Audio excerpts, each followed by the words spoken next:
Opäť pokračujeme. Dráhe číslo 12 svoj pokus nabehla Ema Galajdová, cieľnica. Dráhe číslo 1 opäť zahraniční súťažiaci. Dušan Pokorný, SDH Podľanice, prírodové Podľanočné, okres Setín.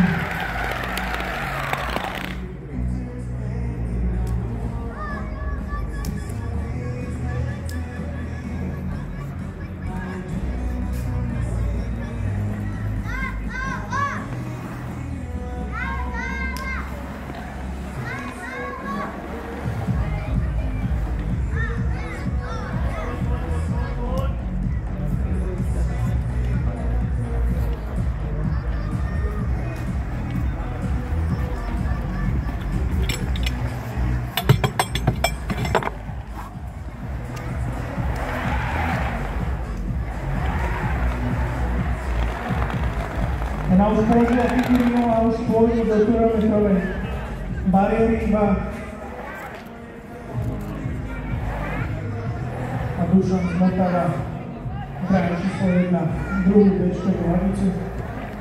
Ema zastavila čas na úrovni 1:18:68.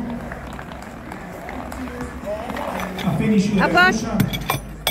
Jeho čas bude mať hodnotu tesne po 1,5 minúte 1:32. V tejto chvíli zaznal spoločný výstrel pre Pavla Staňka, dráhe číslo 1, dráhe číslo 2, Dušan Pokorný z SDH Gigantice, Česká republika. Po nich pripravený Janko Kapral, Miško Pipiška a Matúš Humaj. To je dvaja borci z Roztoča.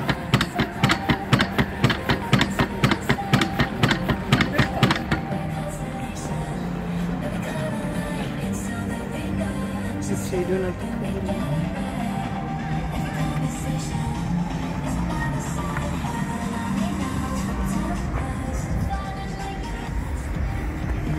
Dušan si zjavne dráhu číslo 2 užíva.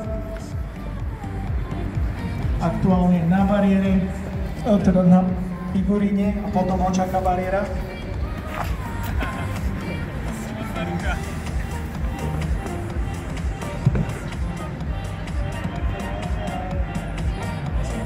Figurína absolvovaná v pokluse, takže to bude jeden z tých rýchlejších časov na druhom úseku.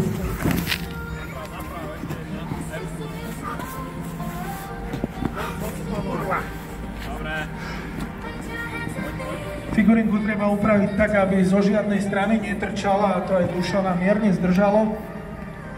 V tejto chvíli už lezie do 3-metrovej bariéry a malú chvíľu zastaviť čas. Čas zastavený 1. No teďka běží. Třetí úsek.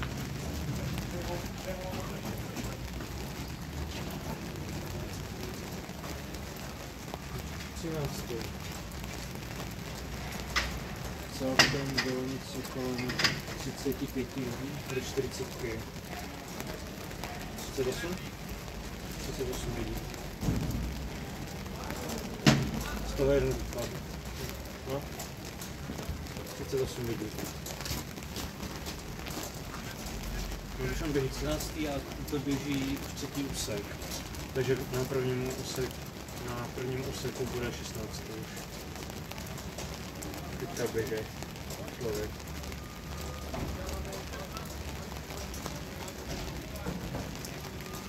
Říká se to rychle.